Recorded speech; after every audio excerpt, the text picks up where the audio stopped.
talking about Ghibli Park, let's go. Okay, Ghibli Park was so great. No idea why more people don't talk about it. Maybe because Ghibli isn't as known. Who knows why? But definitely some advice to those who want to go. 1. Bring lots of sunscreen. 2. Make sure you come as early as possible. 3. Buy the premiere tickets and buy the slot that's the earliest morning. 4. Bring a hat. 5. Have a selfie stick or standing selfie stick to take pictures or videos because there's so much to take pictures of. And I don't have it on here, but 6. Just know that Dorodoro, or not Dorodoro, Tororo, I think what it's called, the Tororo Forest. It's huge, so if you're looking for a hike, go for it. If you have a lot of time, go for it. As I was saying, lines are pretty long. If you're going with a group, have one person in the line, the other goes and takes pictures. Then that other person, goes and takes pictures, but the other ones go in the line, so you get 2 in 1.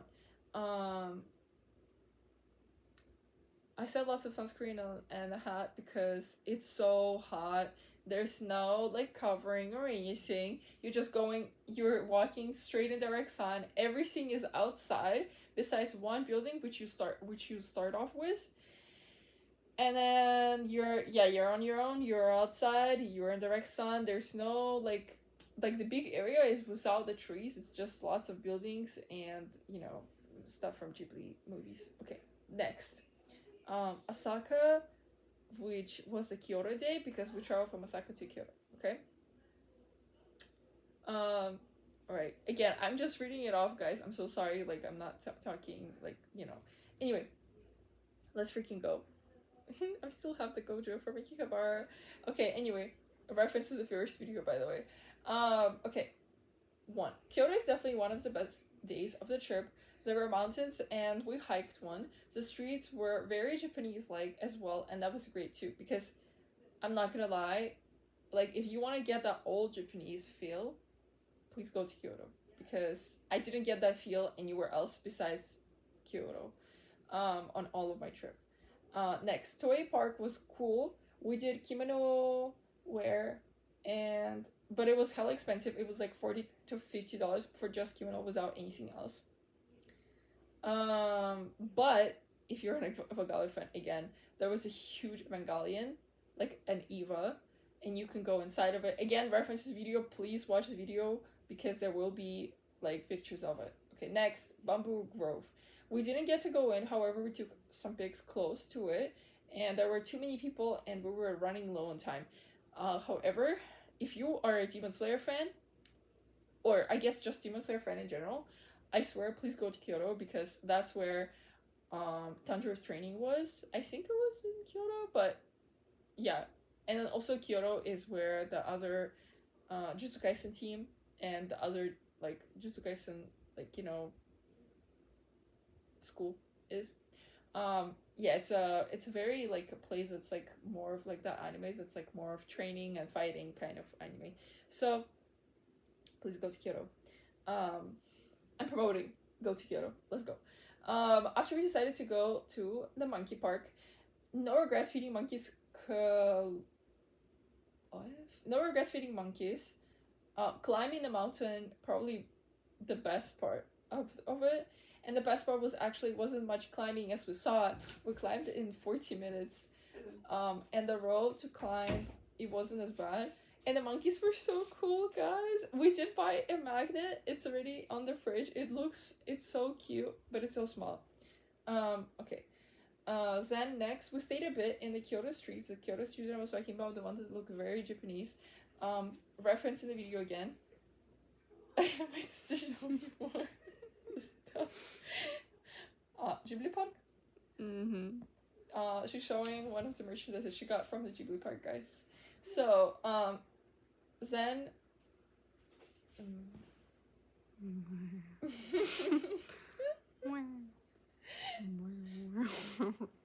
Yep. And then we took the station to Fujimi Inari.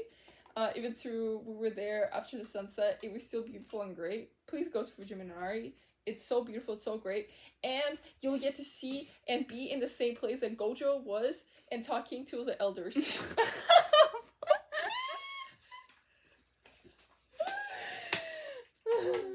Other thing is we didn't get to go to the Nijo Castle, and not gonna lie, all the castles that we saw, I don't think it was worth it, so it's okay. Bro, this is not a Japanese character. Okay, next day, May 20th, Osaka Universal Studios. Let's go. This day was so unexpected, not gonna lie, and it was great because I got to go on everything I wanted to go to. There was a Mario World, which was amazing. There was a Mario Kart ride and Yoshi. Not gonna lie, Mario Kart was better. We even wore cute hats, and at the Skakoma. No, this is too early. This is from South Korea and not Japan. We're still talking about Japan. Okay, there was. No. Oh, my sister just gave me one of the hats that she got from Universal Japan. Anyway, or USJ as you might call it. Anyway, next, Mario Kart was better and we wore really cute hats. Slay. And then the headbands, I only got the Harry Potter one, but no regrets. Again, reference to the video. Please watch my videos if you want to see me in a hat. It's a Harry Potter hat. And, also, we got to go on Jaws. Apparently it's closed in Orlando, and I don't think I've ever seen Jaws. So yes. Next. Then unexpectedly, I knew there was an My Hero Academia ride and a little place for it, but I'm not a big fan of that right now. But there was a Demon Slayer corner, okay? And it was so great. There was a ride too, and it was VR, and I liked the Mayu base. It was like Mayu based, like if you went to Orlando Universal. And it was based off the Mugen Train arc. So it's like the Mugen Train. I don't want to spoil, but it was basically the Mugen Train arc. And it was the best thing of Universal Japan for me. And so next, everything else was great as well. I realized there were some things that are different and some that are really copied and pasted. Like the Harry Potter world was pretty copy and paste. So next, I want to say about Universal Japan. We were there from around 8 a.m. to closing time, which was 9 p.m. And I didn't go on the date, but I still went to Dotonbori because I was supposed to go on another date with the date boyfriend thing, but he was too busy, so missed out on that. But whatever, because I had so much fun in Universal Japan. But I still went to the location where we're supposed to meet. We're supposed to meet in Dotonbori. It's a very tourist-like location, whereas the Running Man is, where I did this pose.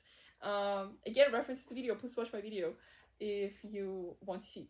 And it was great, not gonna lie. Even through not a weekend, there were a lot of people. I got taken picture of with the Running Man, and I took pictures of others as well. And I had also found a Stray Kids Tommy Hilfiger, like literally Tommy Hilfiger store. Stray Kids poster there, Stray Kids over there, Stray Kids on the other side as well. I was so happy, but just saying that I did not go inside the store, so I don't know if there were anything else inside, but I did take a picture of outside. Okay, next.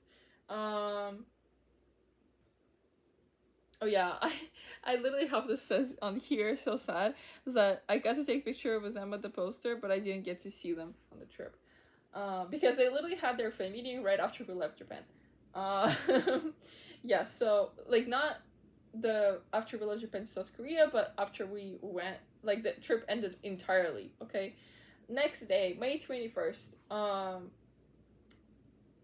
we actually did not do anything during that day because, this day was our flight, and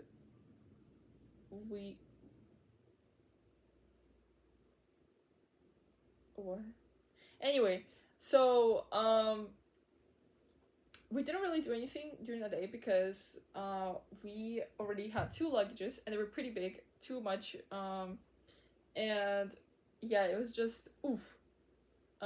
Basically, please plan your trip accordingly, and please, know what to do when you have 2 big luggages. They weigh a lot, and, if you're going by trains to the airport, just know that it's gonna be rough because Osaka didn't really have that many elevators, and if we did, you still have to take the stairs at one point. So hopefully you work out before the trip, guys. Work out on your arms, okay? So only okay. Yep. Okay, next, May 22nd. We're already in South Korea because we didn't do anything during the night. The only thing that we did was get into our place, and we got to go to the convenience store. So I did get to buy like all the stuff, but not all of the stuff yet because I didn't buy the drink yet. Next day, May 22nd, which was a Wednesday. We started off the day a bit later, but that's okay. And Imperial Palace had free admission if you wore the hanbok. It was so worth it. Hanbok was purchased the whole package in which we did everything, makeup, hair, and hanbok. All was for like around $80, which is not bad considering Japan wasn't like that. And by the way, I don't know if I mentioned it in the video, but for makeup, you can just find a reference. It does not matter where from. It can be an idol. It can be somewhere random person.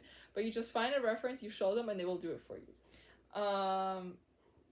Other thing was that, so we did do it for $80. But if you go through around like the palace, there will be lots of other hanbok places, and they might be cheaper than that. But we just stopped in that one because I think he was the most closest to our place, and we're just like tired enough, or we're just like, we just don't want to like waste that much time. We just want to get it over with and done like right now or never. Other thing was for the hanboks, unlike kimono, we did have a way bigger time period of wearing it. And the day was super sunny and hot. In kimono, it was raining and cold, so that's that. And also hanbok was way more like free and on your body. In kimono, it was like very tight. And for hanbok, they do your hair, like your actual hair. For kimono, if you decide to do your hair, then they put you a wig. So, we didn't do that, of course, because I don't want to do the wig. I'm sorry. I'm sorry to everyone that, Imperial Palace was great as well. Then we went to Gwangjang Market. Also, I expected some crazy things. Was the same as any market. But the smoothies that we bought, I don't think I talked about the smoothies in the video. They were selling were really great. Here was also dangalu, and we tried the tomatoes one by accident, but it was interesting. Again, reference to video. Please watch my video if you want to know. Next, Bukchon Hanbok Village. Not gonna lie, was just a street. No one was on it. We quickly took some pictures and left for the Gwangjang Market. And then again, we kind of finished everything pretty quick. So we went to Myeongdong as well after. So that's where I bought my lens. Again, I'm not posting. This is my travel vlog, so you won't be able to see it. But I did have to buy contact lens for my Gojo Satoru cosplay. My blue lens, I bought them in South Korea because South Korea has very cheap contact lens and very cheap glasses as well. So please buy them in South Korea if you go. Yes. Next, if you know the company called HPAF, which are like with almonds inside and lots of flavors outside, they had an actual store for it. And there were around more than 30 flavors there. Probably more than 30, like 100, no, probably 50 flavors. But yeah, so it was kind of like, I think you buy 4 or you buy 5 and then it's a discount. Like some kind of discount. So we bought that many. And I don't think we finished all of it, but we finished most of it. And we did actually get to bring one of them back home. I don't know how nobody said anything, but yeah. Make sure to have it in your luggage, guys. Nobody said anything. Yep. Next, oh, I also bought hot talk off the street, but I thought it was gonna be really spicy, but it was not. And also, it was way bigger than I saw. Like hot dog, it was like the size for the sausage. I don't know if there's any reference that I can freaking damn whatever. Anyway, and then I also bought a cute hat. Again, I don't know if I have any pictures of it. I don't think I do because once we were in South Korea, it was really hot, so I didn't get to wear anything that was like for cold weather. Next day, this day was amazing. By the way, I'm gonna take this off because now we're talking about South Korea. Oof. Okay. Anyway, yep. Starting off with going to JYP building. Not going inside again. I mentioned in the video you cannot go inside the JYP building, guys. Not anymore, at least. Can't believe it was there still, and yes, it looked exactly like it was. And I did the dance there too. Olympic Park turned out to be way bigger than I saw. Definitely get a bike for next time. But I did get to see most locations where Felix went. Felix from Stray Kids, guys. Check Stray Kids out. If you don't know them, check them out, please. Anyway, the Olympic Park, please get a bike. If you are planning to go through all the locations, please go get the bike. Because, I'm sorry, but it's way bigger than you think. Like, one side of Olympic Park is like a city, other side is an actual park. There in the center, there's like a mountain area, like a hike area where you cannot go through the bike. You have to, walk. Other thing that I want to mention, I think I will mention it later, but if you're in a park, most local Koreans, they won't have any shoes on. They'll just be walking and hiking without shoes, like barefoot. Next, Lotte World. This is from Lotte World. It's late because it was really great. Even through most were high schoolers there or middle schoolers. Like I would literally be standing in line, and all the people that would be there would be only middle schoolers and high schoolers. I think all the best rides were in the Magic Island. Again, reference to my video because I did say it there. I'm sure of it. And then French Revolution. Oh, I didn't talk about French Revolution in my video actually. French Revolution is a ride that was not a magic. Wait, what's it called? Yeah, it wasn't on Magic Island, so it wasn't on the outside part. It was on the inside part. French Revolution is a ride that's like a roller coaster, and it did have a loop, maybe 2 loops. So, first of all, you have to get a ticket beforehand for it. So kind of like Mario World, but you don't get a ticket. It's kind of like on your app, right? But for French Revolution, you get a ticket. So you have to stand in the line to get the ticket first, and then they give you the ticket for the time you ride the ride. But like it's more like the ticket to get into the line to ride the ride. You know what I mean? So I got one, for example. I don't remember if it was 3 p.m. I think it was 3 p.m. But yeah, so I got one for 3 p.m. So until 3 p.m. I had to figure out what I'm going to do because I can't get in the ride to the line until 3 p.m. So, Okay, so what about French Revolution? French Revolution was too worn out and old. Your head was banking all over the place, and yep. That's basically it for French Revolution. Please make sure, next, do not get tongue glue there. Do not get tongue glue in the Lotte World because they freeze them too much that you can't taste the strawberry as well. It's like you're tasting more of like a watery ice feel, and not the strawberry, and your teeth will hurt. Like if you're not cold tolerant with your teeth will hurt. Don't do it. It's not worth it. Tongue glue is better in Japan, and it's way cheaper. It was only 500 yen in Shinjuku. Please. Yep. And,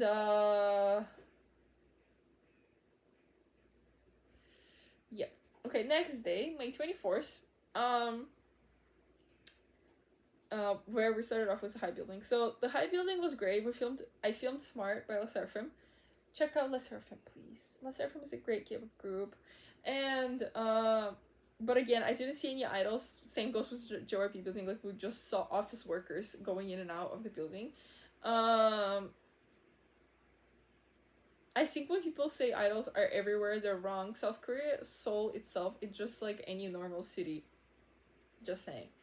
Okay, next, we went to the Liam Museum of Art. However, if you're trying to find on Naver Maps, I said in the video, Riam, not Liam, okay? It was an R, okay? So it was interesting. It was only it was the only museum we went to on this trip. It was divided into a modern look and a traditional Korean culture. Um, the modern look was an exhibition of a Thai artist. The exhibition was called Voices. It was a Thai artist, not a European one. I'm so sorry, whoever who's that watched the video. It was definitely something new to see and something different from what we had so far in the trip. The Korean Traditional Art or Culture Museum was more like vases, scrolls, and just some paintings. However, there was a cool part to it. It was a white center around windows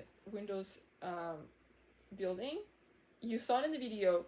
You saw pictures as well. So, please, reference to it. So overall, the cost was only around $8, and it took about 40 minutes to see everything. So pretty good for the price. And did not mention it, but you have to leave your stuff in lockers, and you can like leave your phone or something, but that's about it. So yep. There were some exhibitions outside as well, and they were more on the modern side. If you watch Dune, I think you will like the entrance and how the inside of the building is set up. If you watch Dune, the one that was Timothée Chalamet and Zendaya. Okay, next we went to the Namsan Outdoor Botanical Garden. It was definitely something unexpected on a mountain, and it was pretty large. We didn't know we could take a shuttle right up to more close to the tower and hike to see it super close. We hiked up to those buses through forest. It was around 1.5 kilometers, if not 2 kilometers, guys. Because we kept doing side quests, we kept seeing Koreans walk barefoot there. So definitely watch out for your feet. And it was great overall too. The sightings are beautiful, and it's a big relief after hiking a mountain. So make sure you go. Next, Club Octagon, which is top 3, blah, blah, blah, blah. We decided to go at 11 p.m. and it was closed. I should say it did not exist. So this is big tips to South Korea, guys. Big tips. One thing to learn from this trip in South Korea is that Google Maps or Google entirely isn't supported, so you have to use Naver. It hasn't been supported since like 2 years ago, 3 years ago. Just saying. And you use it for everything, especially Naver Maps. I will have to say Google Maps is still better for the trains through solely because it tells you where to exit, but don't use Google Maps for the trains in South Korea. You won't be able to get to the location you want to. Use Naver Maps, please. I will have to say, but the exit thing Naver won't tell you, but it will tell you everything else. But then also, if you're using cellular data on the trips, then it takes away more data and batteries in Google Maps as well. So definitely have a portable charger with you. When you are traveling in Japan and South Korea, and if you're doing this many things as what we were doing, please have a portable charger with you at all times. I don't know about other phones, but mine was always running low on battery on this trip because I took millions of photos and tried to do videos as well. In most places in Japan, especially, there's no cameras allowed through. So I wasn't able to take videos, only pictures. Same goes with South Korea. That's why I'm talking over the pictures and a lot of videos. Again, watch my videos, please, if you want to know what I'm talking about. Next day was May 25th. So initially this day was supposed to be my bungee jump day. But I wasn't able to book it because you needed to do it through Naver. Again, I've made the realization of everything runs through Naver in South Korea, and basically if you don't have a Korean number, then it sucks, not everything is open to you. So yeah. And then next is that just like the schedule you see, we followed it through.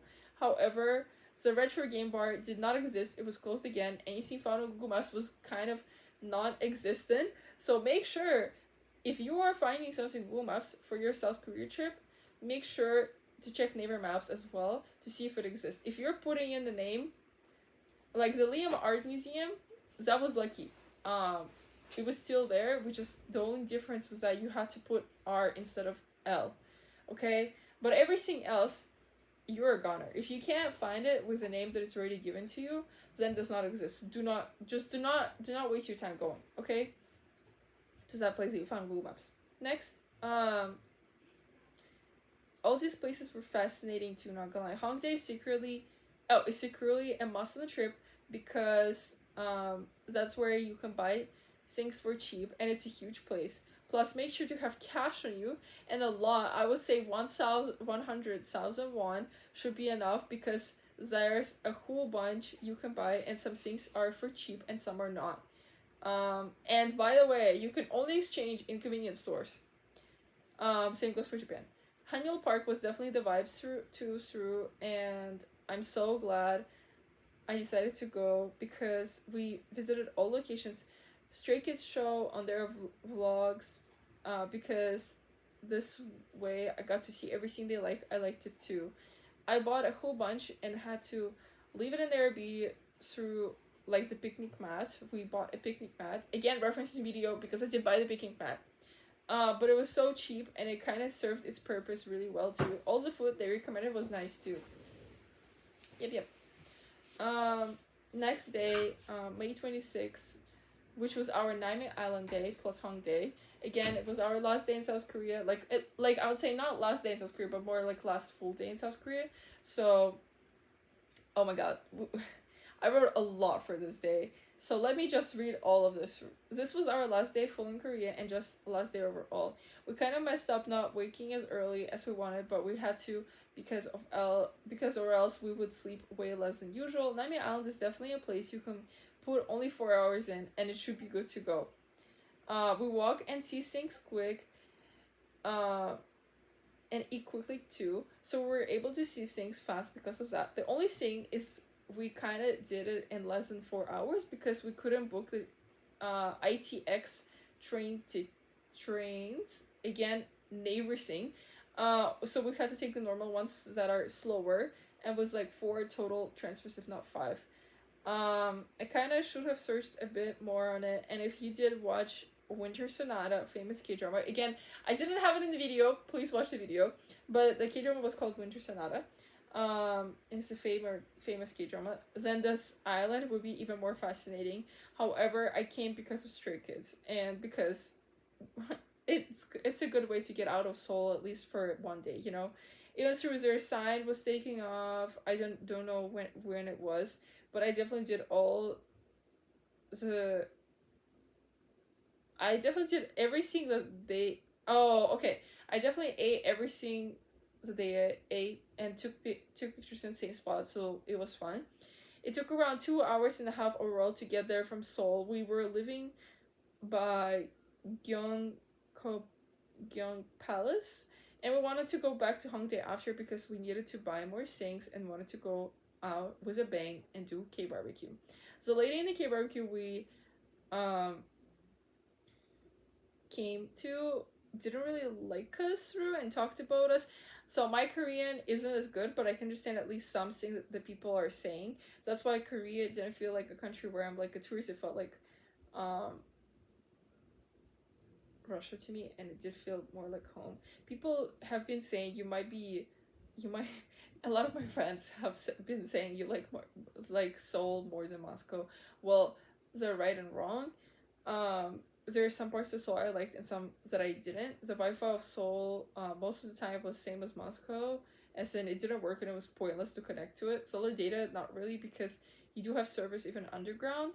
Trains in general are kind of the same. However, for Olympics, Russian trains are better made. There's charges on the train you can use, and most are by cord only, so no need to worry about the box. Also, the architecture is great there too, but I think I liked it the most too because I can understand the language as well. Maybe if I could know more Korean, I would know more of the trains. Buses are exact same as in Russia. Talking more about the ITX, let me go back to it. To talk more about the ITX train.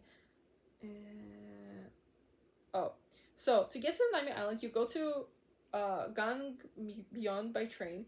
Then from there, open the Naver app maps again and take whatever is fastest.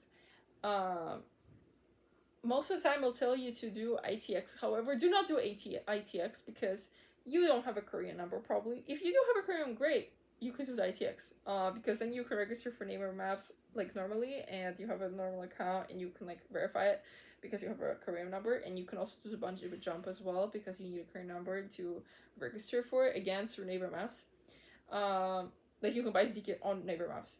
And then so after the trains, you buy tickets at the Gangbyong Wharf. Buy the old pass, which includes admission ticket, zipline, zip wire, ferry ticket, right back. And then more details will be in screenshots, which I did not provide in the video, so I'm so sorry, guys.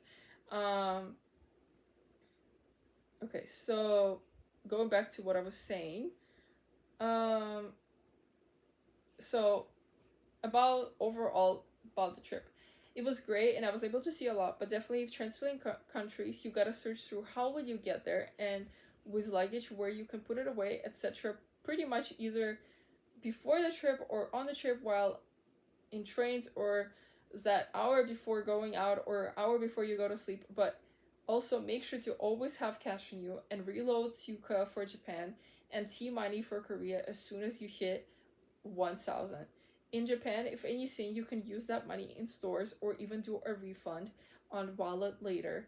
And definitely travel with the physical credit cards. There's no such thing as Apple Pay in Japan or South Korea. There's no such thing. Oh, for Androids it's the same. And being that there's no refund, you just gotta resell after the trip. I will be making an account on Mercury if I don't resell everything to like my friends or like other like IRL places. And for tax refunds, I think it's great in Japan, but only if you have the actual time for it. Our trip was like, it was moving really fast because we were doing so many things at once, and we were running on a time limit. But if you're one to take things slow and not cramp your schedule, then you could do tax refund.